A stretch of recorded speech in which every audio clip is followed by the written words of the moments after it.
It can be easy to forget just how good games were, and Ratchet and Clank Future: A Crack in Time is right up there as one of the best Ratchet and Clank games ever made. Many people would even have it as their favorite Ratchet and Clank game, period. So are those people right, or should we crucify them for their poor judgment? I only know one thing for sure, and that is that this game is certainly all about time, just not only in the way that you might think. Now, if you've watched my other videos on Going Commando, Up Your Arsenal, or Deadlocked, you would know that I have no issues with handing out the title of Best Ratchet and Clank Game willy-nilly.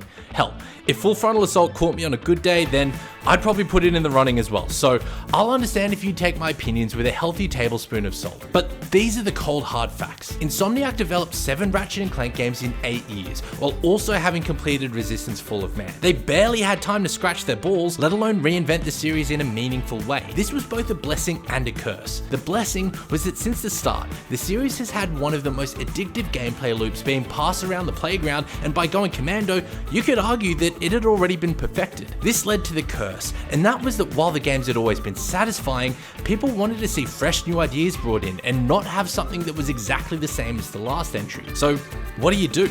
Keep in the perfect system in place and leave people underwhelmed, or risk breaking something that doesn't need fixing and keep your fingers crossed that fans will like the changes? Well, Insomniac has always had big ideas for how to push this franchise forward, but these tight production schedules had always kept one hand tied behind their backs. That goes for A Crack in Time in particular, since Quest for Booty also chewed into the production schedule for this game. In spite of that, there are still a number of under the hood improvements ranging from small tweaks to complete redesigns, but almost all of these changes improved that already addictive core gameplay loop. So if you ask me, yes, this game deserves a place in that best game of the series conversation by a country mile. But not only does my opinion mean less than nothing, I think we're asking totally the wrong question. For a studio as ambitious as Insomniac, I think the better question is this finally the Ratchet and Clank game they wanted to make? And if I had to guess their answer, I would say it almost was. The weapons are once again on point, with guns feeling as good as they ever have. Mods have returned for the first time since Gladiator, and I actually think they're pretty cool, if disappointingly limited. These mods will be on top of your traditional upgrades and will let you modify your weapons to better suit your playstyle. It's fun to play around with, but it's only available for 3 weapons. Unlike previous games though, I did find that these weapons were still viable by the end of a playthrough because of this. With the rest of the guns though, some of my personal favorites make a triumphant return, like the Buzz Blades and the Negotiator. But we also get the official introduction of Mr. Zircon, and the Groovatron is their own upgradable weapons as opposed to one-off grenades like in Tools. Add on top of this new additions to the party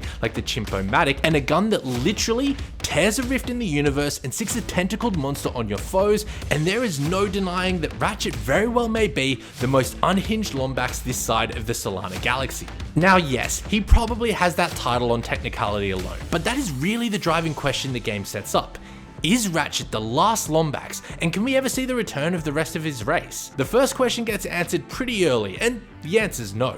There is another Lombax out there. Holy shit, I forgot about her. But so did Insomniac, so let's just let that one go through to the keeper. As far as you and I are concerned, the only other Lombax alive is General Alistair Azimuth, a disgraced hero that was close friends with Ratchet's father. The voice actors and cutscenes do a great job in telling what might be my favorite story in the series, and honestly, it's also the most movie-like Ratchet game we've gotten to date. But Old Man Time does try to cut it down to size. On the one hand, these weather effects look incredible, with rain and lightning setting the tone as you explore an unknown planet after a crash landing. But then you get here and everything looks, quite frankly, fucking gross. This scene does such a great job of bringing me into the world, but then I have to watch this scene of Quark doing his thing, looking like his suit has been skin grafted onto his body. Graphics aside, A Crack in Time pulls off one of my favorite touches in video games, and that is when the story influences the gameplay and vice versa. Take a game like Dark Souls, a series I love with a passion, and how it weaves a mechanic like respawning into its story. It takes what is a cliched video game mechanic and turns it into something meaningful and thought-provoking because of what it means to your world. Crack in Time works in this same space by making a bold and significant change to its story, one that influences how the entire game plays out, and that is by splitting up Ratchet and Clank. Now before you say it, I know this has been done before, multiple times. Hell, just the last game alone didn't have Clank involved for any of it. This one's different though, because Ratchet and Clank are both fully playable characters, however remain separated for most of the game. By the time they come together, there is maybe 2 hours, if that, of story to be completed before credits roll. This means a good chunk of the game is made up of Clank sections, and I for one have always been very vocal in my dislike for Clank sections. I think the puzzles are way too simplistic and break up the pacing in a way that never felt satisfying. This just goes to show that you can't ask me what I want, because I'm probably going to be wrong about it, because by Insomniac doubling down on the Clank sections, it made not only for a better Clank game, but a better Ratchet and Clank game. I've talked previously about how Ratchet is our vessel for destruction, being all about weapons, gadgets and combat, whereas Clank is our vessel for puzzles and platforming, with how his sections were used, as well as his abilities to help explore different worlds. Breaking them apart shows this split, or crack if you will, clearer than ever. Where Ratchet fights, Clank solves.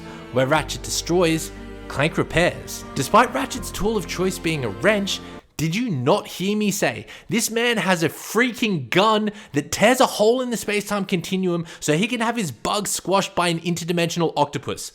Yeah, pretty sure that ship has sailed on his mechanic career. Clank though now has the role as caretaker to the Great Clock, a device which maintains order and time across the galaxy. The biggest change to this game comes from the levels where you play as Clank. Not only does he have smaller new additions like a triple jump and being able to deflect enemy attacks, but he also has time powers now. He can throw time bombs to slow down fast moving platforms or even enemies, and can record multiple versions of himself to complete puzzles. This in particular is super great, because these puzzles find a great balance of making you really think things through, but also being simple enough that trial and error is normally all you really need to complete them. Now, these puzzles are super confusing to explain, so stick with me here. By standing on a platform, Clank can record himself performing an action. When you're back at the start, stand on another panel and we'll see your first recording and then be able to record. Now you can overwrite recordings to be able to stop. Be mindful there are monsters because they also come back every time. Make sense?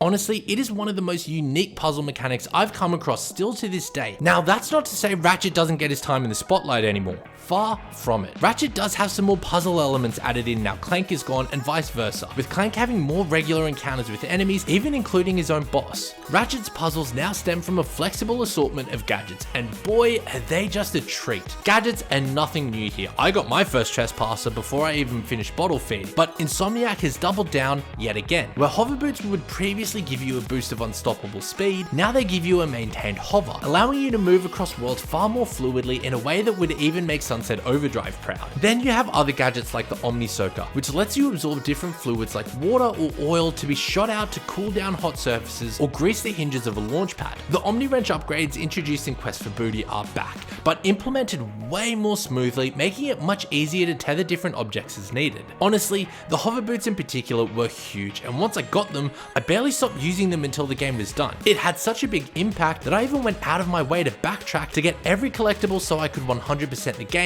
because it was just so quick to get around. Speaking of collectibles, Ratchet and Clank normally gives you a pretty good incentive to complete its hidden skill challenges and collect their golden bolts by giving you a number of unlockable cheats and usable skins to mess around with in the game. With a crack in time, all of that is back, with the addition of the Zoni, the mysterious race introduced in Tools that make a triumphant return here, this time with Ratchet chasing after 40 of them and keeping them all in a single bottle. It works kind of like how you would collect a fairy in a jar in Ocarina of Time, but Insomniac could not give less of a fuck if you try to cram 40 of those suckers into one space like it's some kind of Pokeball from hell. Collecting these Zoni though will provide upgrades to your ship, like making it faster or unlocking better weapons, and some of these upgrades are a requirement to progress in the game's story. Ye gods, I hear you cry.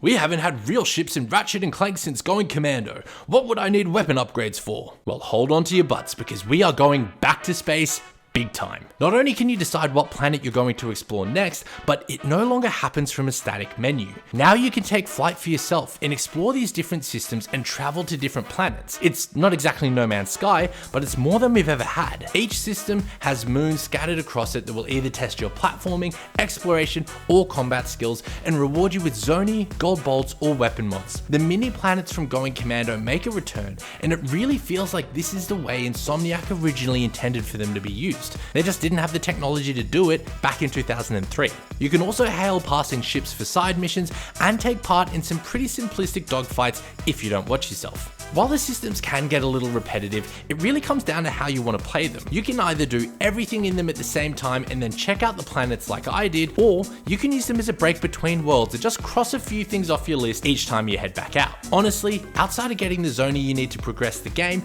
most of this stuff is entirely optional anyway if it's not your cup of tea. Now, all of these things have been positive changes to the franchise, and my biggest complaint with them for the most part is that I wanted to see more of them, like with the weapon mods or maybe more complex dogfighting. And this brings us to something I've not talked about in any of my Ratchet and Clank reviews, but has been a part of the series for a few games now, and that is the Insomniac Museum. Given as a reward for collecting all the Zoni and completing a final boss fight, the Insomniac Museum is a physical place that houses all the behind the scenes goodies a nerd like yourself could ever ask for. Running around this fictional Insomniac office, you can see scrapped concept art for characters, weapon designs that never made it to the final game, watch interviews with developers, and even just get the chance to look at character models with a little more context. There is also this huge picture of a cat that has laser eyes in the men's bathroom, so don't know what that's about. One of the coolest things about the museum though is it lets you play around with different experiences and levels that were cut from the game, like puzzle ideas, hoverboot races, and even an entire level that was almost finished. Whether they were big or small, their exclusion from the game always came down to one thing: time. Even things that were almost fully completed, Insomniac says that to get it polished to the point where it would not only be fun, but also reflect the standard of the rest of the game, too much time would have been taken out of production, so the ideas had to be cut. Very few ideas were left out because they weren't good ideas, and this is what makes this game so bittersweet. While we still got an incredibly fun and engaging Ratchet and Clank adventure, if the team had the time they needed, then this game could have been so much more. The very fact that there is so much playable content in the museum really shows that Insomniac wanted us to see what they were trying to achieve as well. Like I said at the start, this game is about time. For the developers, it was about limited time and how that impacted their final product. For fans, it was about time that they got a game that truly lived up to that future moniker. And for the game itself, well, it was just simply telling a story about time. It's unfair to judge a product based off what wasn't or what could have been. And if you judge it just based off what is there, now we need to find a way out. What's your name? The child. Hurl yourself into this laser wall as hard as you can. Then I can absolutely say that not only does it hold up when you're playing it today, but it's gonna hold up for a long time to come. It does, however, make you wonder just what could this game have been if time hadn't played such a cool role in this game. Speaking of playing games, I would really recommend that you actually do that rather than just watching my videos about them. They are that good. To help you do that, why don't you watch my video about them and how you can do just that. Catch you in the next one, and as always, let's go. I'm not gonna lie, her brain fried. My lady Papa's